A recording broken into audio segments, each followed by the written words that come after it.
Hello student, welcome back to my channel Samrat Academy. Student, कल आप लोगों का हिंदी का पेपर और हिंदी के पेपर में गद्यांश और पद्यांश मिलाकर 12 नंबर के आते हैं। ठीक है, 12 नंबर के देखिए 6 नंबर के गद्यांश आता है प्लस 6 नंबर के पद्यांश आता है। आज की इस वीडियो में वो भी ट्रिक्स बताने वाला हूँ मेरे प्यारे बच्चों। जितने महत्वपूर्ण गद्यांश पद्यांश बताऊंगा वो तो कंफर्म है कि 100% आपके एग्जाम में आने ही वाले हैं। और साथ ही साथ मेरे प्यारे बच्चों, इसका उत्तर आप ट्रिक से दे पाओगे, कुछ याद करने की जरूरत नहीं है, बस ट्रिक की मदद से आप सब कुछ दे पाओगे उत्तर। इतना आसान तरीका कोई आप लोगों को नहीं बताएगा। तो यहाँ से 12 नंबर आज की इस वीडियो से आप लोगों का कंप्लीट है। छोटा वीडियो है लेकिन 12 नंबर दे के जाएगा आप लोगों का। चैप्टर वाइज लेकर आया हूँ, पूरा समझाते चलूंगा एक एक डिटेल। देखिए, सबसे पहले महत्वपूर्ण गद्यांश हम स्टार्ट करेंगे पहला चैप्टर से। पहला चैप्टर क्या है? मित्रता। पहला चैप्टर क्या है? मित्रता चैप्टर है। और मित्रता चैप्टर के जो मोस्ट इंपोर्टेंट गद्यांश बताने वाला उसको नोट कीजिए। ये जो गद्यांश है इसको मान के चलिए कि 100 नहीं मेरे प्यार बच्चों, 110% चांस है कि ये आने वाला है और आएगा, हर साल आता है मेरे प्यारे बच्चों। देखिए कौन सा है, नोट कर लीजिए। मैं पूरा का पूरा डिटेल आपको बता रहा हूं मेरे प्यारे बच्चों। कौन सा है देखिए, ट्रिक भी बताऊंगा। विश्वास, देखिए कह रहा है कि विश्वास पात्र मित्र जीवन की एक औषध है।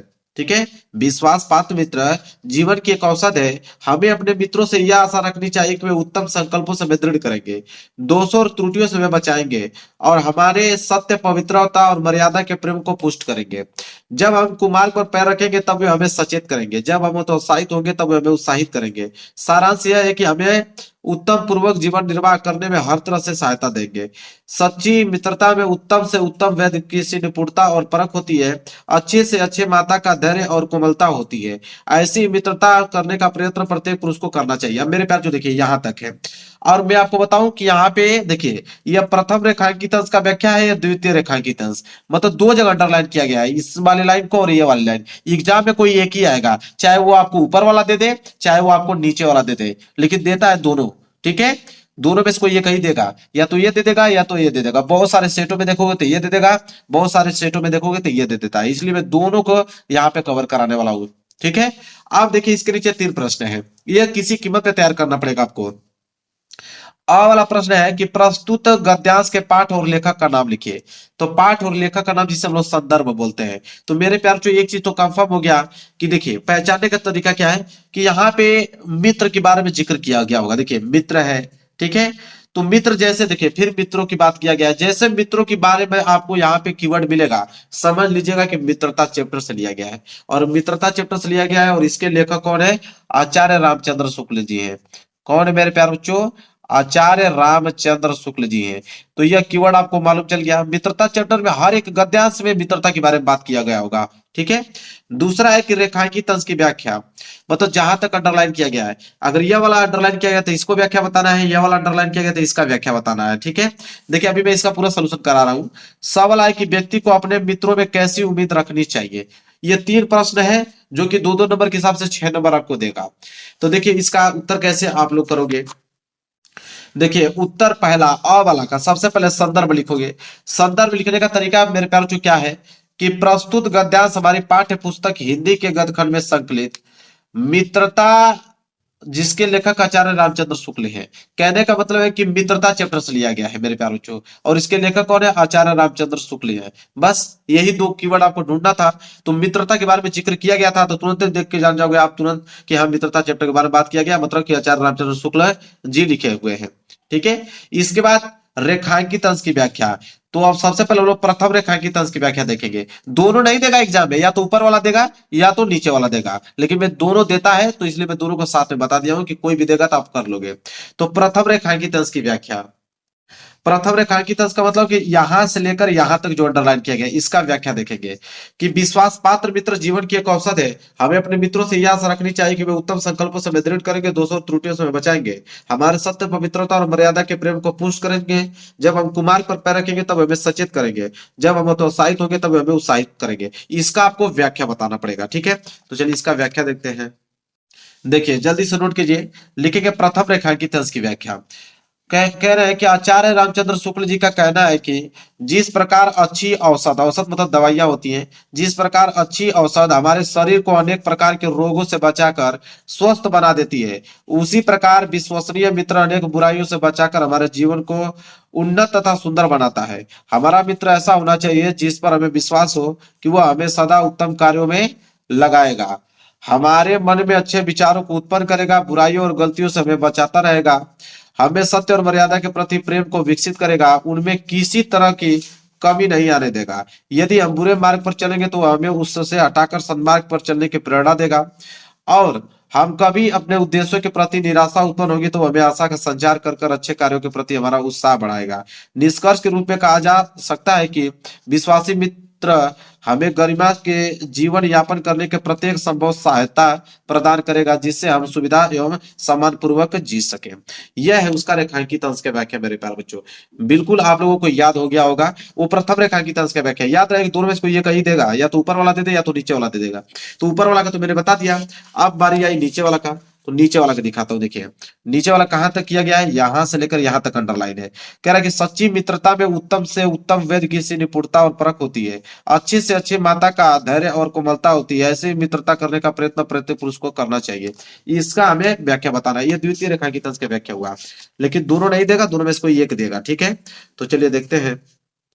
देखिए द्वितीय रेखांकित अंश की व्याख्या यहां से लिखेंगे कि आचार्य रामचंद्र शुक्ल जी का कहना है कि जिस तरह कुशल वैद्य नाड़ी देखकर तत्काल रोग का पता लगा लेता है, उसी प्रकार सच्चा मित्र हमारे गुणों और दोषों को परख लेता है।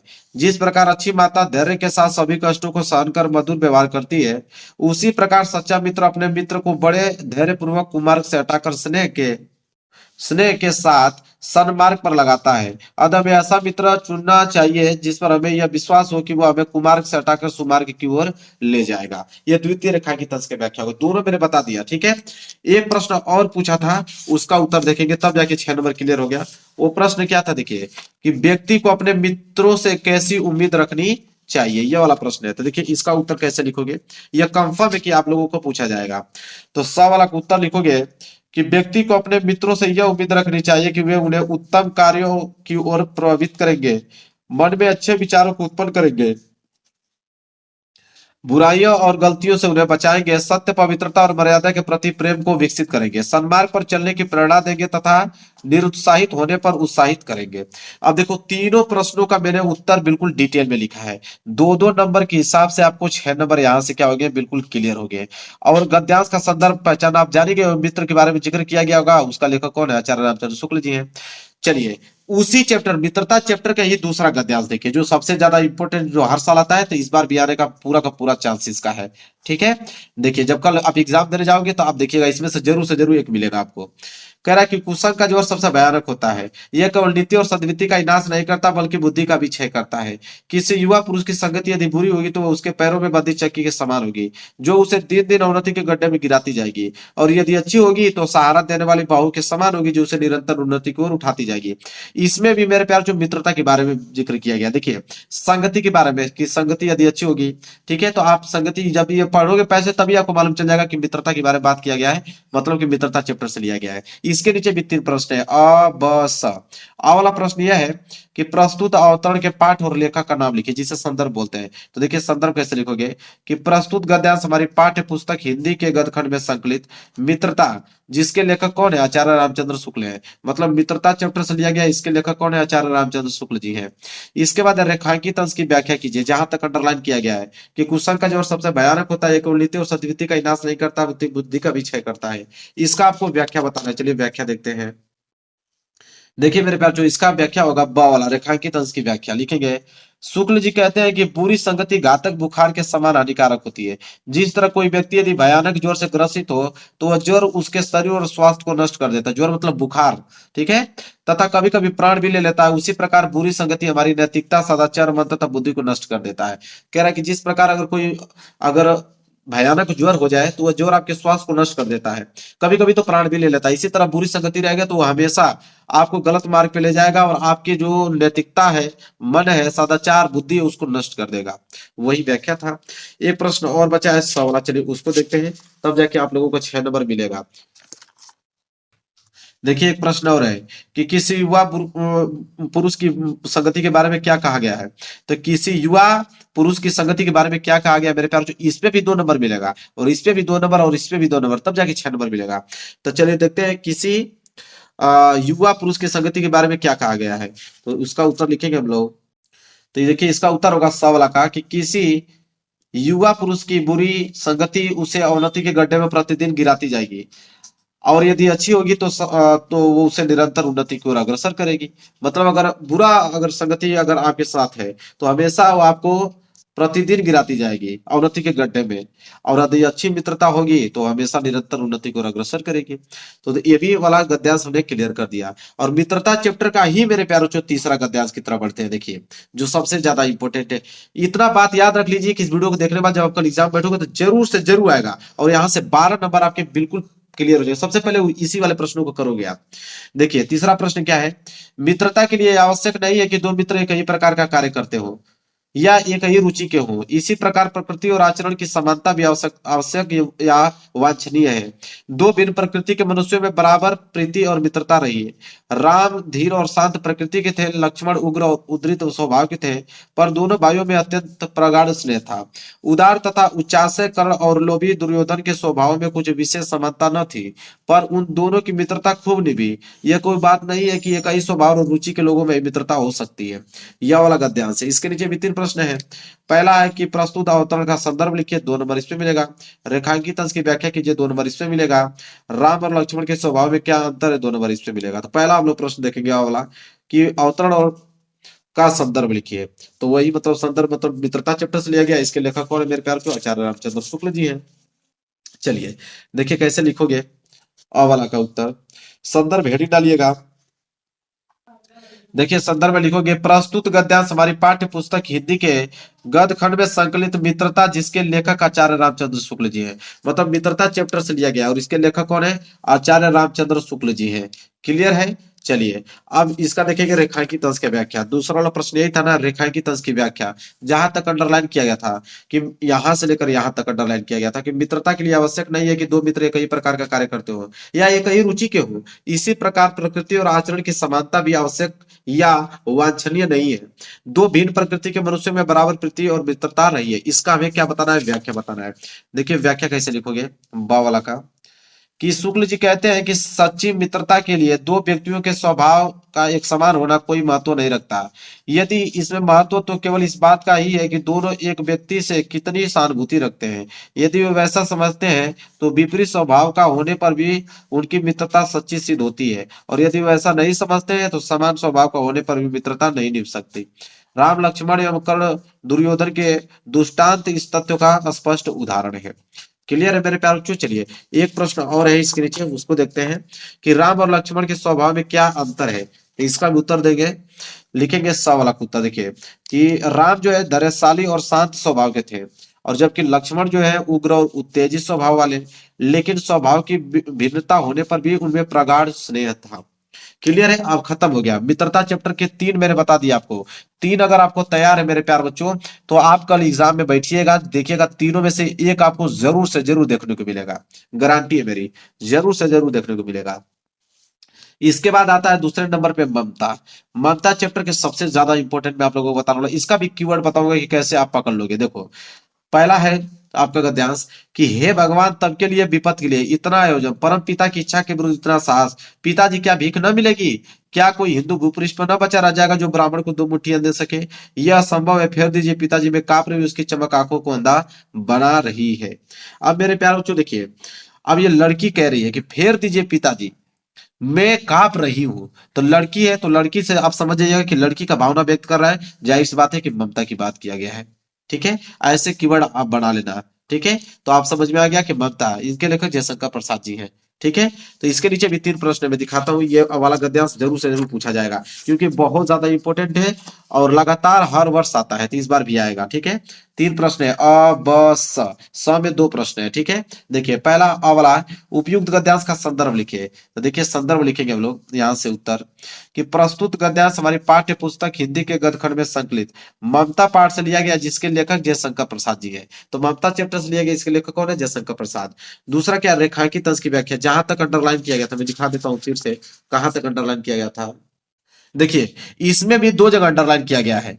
तो क्या होता है कि इस पैसेज में दो पूछता है, कभी कभी ऊपर वाला दे देता है, कभी कभी नीचे वाला दे देता है। तो इसलिए मैं दोनों को मर्ज कर दिया हूं कि दोनों में से अगर नीचे वाला भी देगा तो नीचे वाला भी उत्तर भी दे पाओगे, ऊपर वाला देगा तो ऊपर वाला का भी उत्तर दे पाओगे। इसलिए मैंने दोनों को साथ में ही ले लिया है। तो देखिए, पहले प्रथम रेखांकित अंश का व्याख्या देखेंगे यहां से लेके यहां तक कि हे भगवान तब के लिए विपद के लिए इतना आयोजन, परम पिता की इच्छा के विरुद्ध इतना साहस, इसका हम पहले देखेंगे व्याख्या, इसके बाद नीचे वाला का देखेंगे। देखिए, पहले हम लोग ब वाला का देखेंगे, प्रथम रेखांकित अंश की व्याख्या। लिखेंगे कि लेखक जयशंकर प्रसाद का कहना है कि जब ममता ने सोने के आभूषण से भरा हुआ थाल देखा तब वह हतप्रद हो गई। वह आश्चर्य प्रकट करती हुई अपने पिता से कहती हैं कि आप विपत्ति के लिए इतने धन का संग्रह क्यों कर रहे हैं?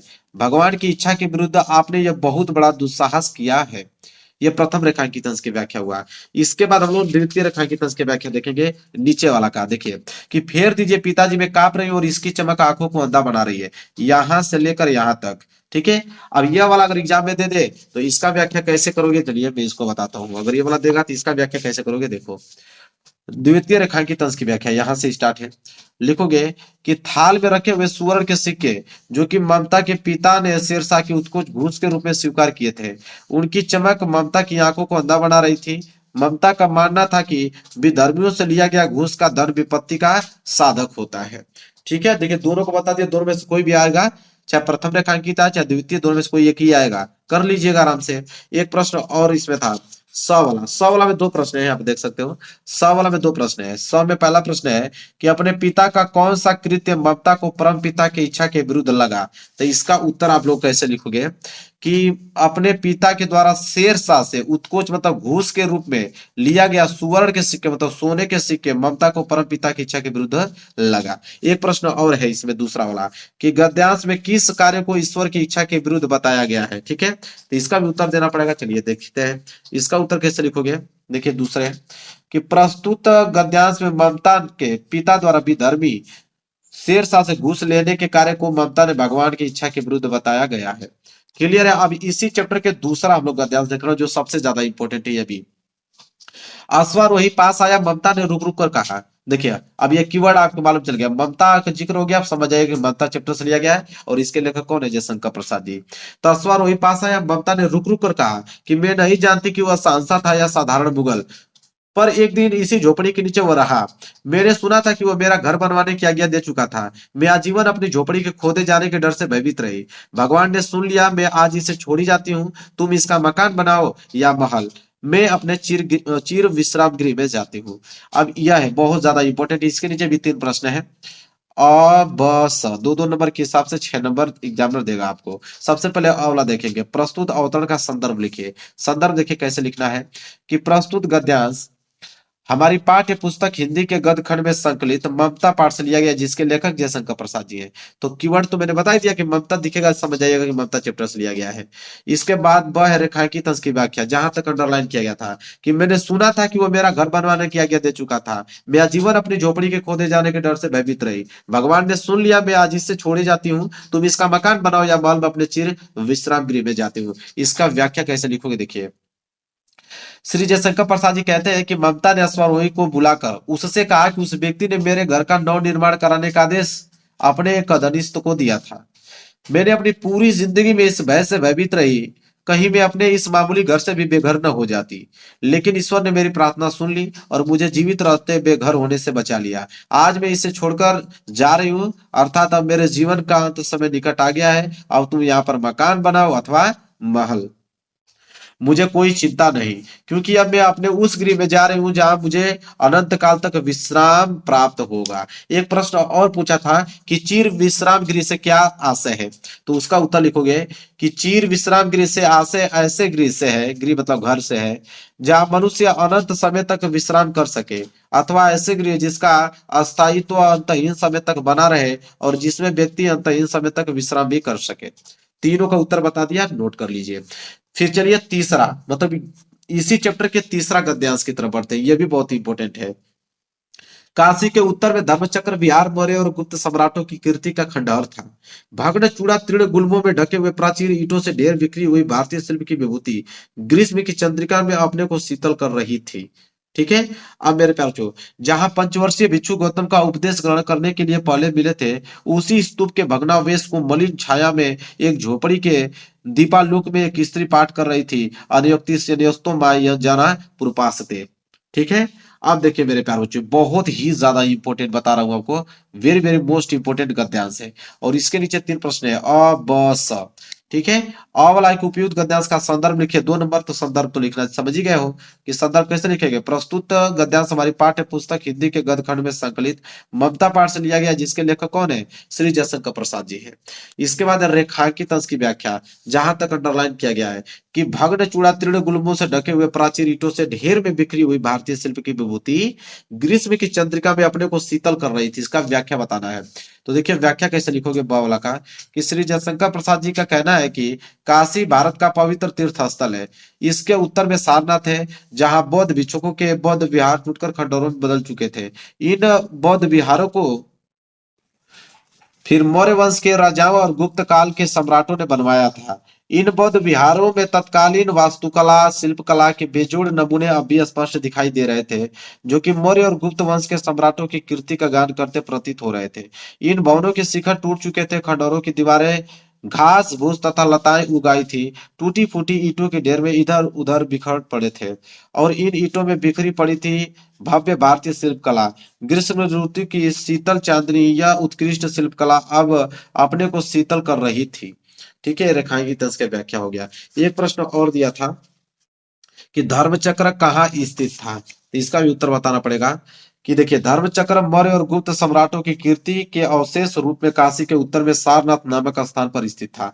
अब मेरे प्याचो गद्यांश मैंने बता दिया, गद्यांश कंप्लीट हो गया। अब हम देखने वाले हैं पद्यांश। इतना गद्यांश जो मैंने बताया 2 चैप्टर का, एक मैंने देखिए मित्रता चैप्टर का बताया, और एक मैंने आपको ममता चैप्टर का बताया। 3 मैंने बताया, 3 मैंने मित्रता का बताया, 3 मैंने ममता का। तीनों ही ज्यादा इंपॉर्टेंट है, इसको तैयार कर लेना, कल एग्जाम में बैठना देखना, इससे जरूर से जरूर आपको मिलेगा।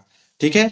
इसके बाद महत्वपूर्ण पद्यांश सूरदास जी का, ये तो भाई 100% गारंटी किए आने वाले हैं। सूरदास जी का वो तो आता है हर साल, तो इस बार भी आएगा, क्या ही फर्क पड़ता है, इस बार भी आएगा, आप बस तैयार करके जाइए।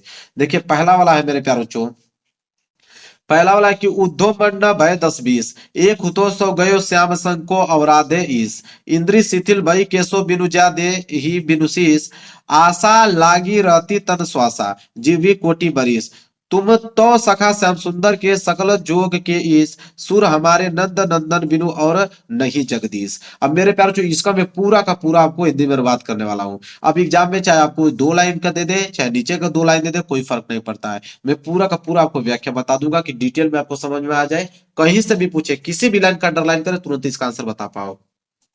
देखिए इसमें 2 प्रश्न है। अ वाला है कि प्रस्तुत पद्यांश का संदर्भ हिंदी में व्याख्या कीजिए।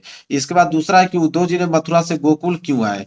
तो पहले हम लोग संदर्भ देखेंगे। इसका संदर्भ लिखेंगे कि श्री पद, मतलब यह पद श्री सूरदास द्वारा रचित सूरसागर नामक ग्रंथ से हमारी पाठ्य पुस्तक हिंदी के काव्य खंड में संकलित पद शीर्षक से उद्धृत है। यह हमें संदर्भ में लिखना है। इसके बाद प्रसंग, प्रसंग लिखना चाहो तो लिख भी सकते हो, छोड़ो तो कोई भी दिक्कत नहीं है। प्रसंग का मतलब होता है इस पूरे के पूरे पद्यांश में किन चीजों के बारे में बात किया गया है। तो प्रसंग है कि प्रस्तुत पद भ्रमर गीत प्रसंग का एक सरस अंग है। श्री कृष्ण के मथुरा चले जाने पर गोपियां अत्यधिक व्याकुल है। उद्धव जी गोपियों का योग का संदेश देने मथुरा से गोकुल आए। गोपियां योग की शिक्षा ग्रहण करने में अपने को असमर्थ बताती हैं और अपनी मनोव्यवस्था को उद्धव के समक्ष व्यक्त करती हैं। ये प्रसंग है, लिखोगे तभी ठीक है, नहीं लिखोगे तो कोई दिक्कत नहीं है। फिर आता है व्याख्या। मैं पूरा का पूरा व्याख्या बताने वाला हूँ, पूरे के पूरे उस गद्यांश का, अरे सॉरी पद्यांश का। तो उस पूरे पूरे पद्यांश का मैं व्याख्या बताने वाला हूँ कि गोपियां उद्धव जी से कहती हैं कि हे उद्धव, हमारे मन 10-20 नहीं है, सभी की तरह हमारे पास भी एक मन, और वो भी कृष्ण के साथ चला गया। अतः हम मन के बिना तुम्हारे बताए गए निर्गुण ब्रह्मा की आराधना कैसे करेंगे। अर्थात बिना मन के ब्रह्मा की आराधना संभव नहीं है। श्री कृष्ण के बिना हमारी सारी इंद्रियां निष्क्रिय हो गई हैं और हमारी दशा बिना सिर के प्राणी जैसी हो गई। हम कृष्ण के बिना मृतवत हो गए हैं। जीवन के लक्षण के रूप में हमारी श्वास केवल इस आशा में चल रही है कि श्री कृष्ण मथुरा से अवश्य लौटेंगे और हमें उनके दर्शन प्राप्त हो जाएंगे। श्री कृष्ण के लौटने की आशा के सहारे तो हम करोड़ों वर्षों तक जीवित रह लेंगे। गोपियां उद्धव से कहती है कि हे उद्धव, तुम श्री कृष्ण के अभिन्न मित्र हो, संपूर्ण योग विद्या तथा मिलन के उपायों की ज्ञाता हो, यदि तुम चाहो तो हमारा योग मिलन अवश्य करा सकते हो। सूरदास जी कहते हैं कि गोपियां उद्धव से कह रही है कि हम तुम्हें यह स्पष्ट बता देना चाहती है कि नंद जी के पुत्र श्री कृष्ण को छोड़कर हमारा कोई आराध्य नहीं है, हम तो उन्हीं के परम उपासिका हैं। ठीक है। इसके बाद एक प्रश्न और था मेरे प्यारे बच्चों, एक प्रश्न और था, चलिए मैं उसको दिखाता हूँ क्या प्रश्न पूछा गया था। देखिए प्रश्न यह है कि उद्धव जी मथुरा से गोकुल क्यों आए। इस प्रश्न का भी उत्तर देना पड़ेगा, 2 नंबर एग्जामिनर देगा। लिखेंगे उद्धव जी गोपियों का योग मिलन का संदेश देने के लिए मथुरा से गोकुल आए। अब दूसरा देखिए, दूसरा भी सबसे ज्यादा इंपॉर्टेंट है मेरे प्यारे बच्चों, कि चरण कमल बंधु हरिराई जाकी कृपया पंगु गिरी लगे, अंधे को सब कुछ दर्शाई, बहरे सुने गंगू पुनि बोले रंग चले श्री छत्र धराई, सूरदास स्वामी करुणा में बार बार बंद होती ही पाई। अब मैं पूरा का पूरा इसका व्याख्या बताने वाला हूँ। एग्जाम में चाहे आपको 2 लाइन का अंडरलाइन कर दे, चाहे 1 लाइन का कर दे, कोई फर्क नहीं पड़ता। मैं पूरा का बता रहा हूँ ताकि दिमाग में फिट हो जाए, कहीं का भी अंडरलाइन करके पूछे आप उसका उत्तर दे पाओ। देखिए 2 प्रश्न है। पहला है प्रस्तुत पद्यांश का संदर्भ हिंदी में व्याख्या कीजिए, 2 नंबर मिलेगा इस पे। ठीक है, 2 नंबर अब प्लस 2 नंबर, 4 नंबर मिलेगा। 2 नंबर संदर्भ और 2 नंबर व्याख्या पे। तो इसके बाद दूसरा प्रश्न है कवि सूरदास भगवान के चरणों की वंदना बार बार क्यों करना चाहते हैं, 2 नंबर इस पे मिलेगा। तो चलिए देखते हैं पहला का उत्तर। पहले संदर्भ देखेंगे कि यह पद श्री सूरदास द्वारा रचित सुरसागर नामक ग्रंथ से हमारी पाठ्य पुस्तक हिंदी के काव्य खंड में संकलित पद शीर्षक से उद्धृत है। अब इसके बाद प्रसंग लिखेंगे इसका कि यह पद में भक्त कवि सूरदास जी श्री कृष्ण के महिमा का वर्णन करते हुए उनके चरणों की वंदना की है। इसके बाद इसका व्याख्या पूरा का पूरा देखने वाले लोग कि भक्त शिरोमणि सूरदास जी श्री कृष्ण के कमल रूपी चरणों की वंदना बल चल कर करते हुए कहते हैं कि मतलब बढ़ चल कर कहते हुए हैं कि इन चरणों का प्रभाव बहुत व्यापक है। इनकी कृपया हो जाने पर लंगड़ा व्यक्ति भी पर्वतों को लांग लेता है और अंधे को सब कुछ दिखाई देने लगता है। इन चरणों के अनोखे प्रभाव के कारण 12 व्यक्ति सुनने लगता है और गूंगा पुनः बोलने लगता है। किसी दरिद्र व्यक्ति पर श्री कृष्ण के चरणों की कृपया हो जाने पर वह राजा बनकर अपने सिर पर राज छत्र धारण कर लेता है। सूरदास जी कहते हैं कि ऐसे दयालु प्रभु श्री कृष्ण के चरणों की बार बार वंदना करता हूँ। ठीक है, यह पूरा का पूरा मैंने व्याख्या बता दिया।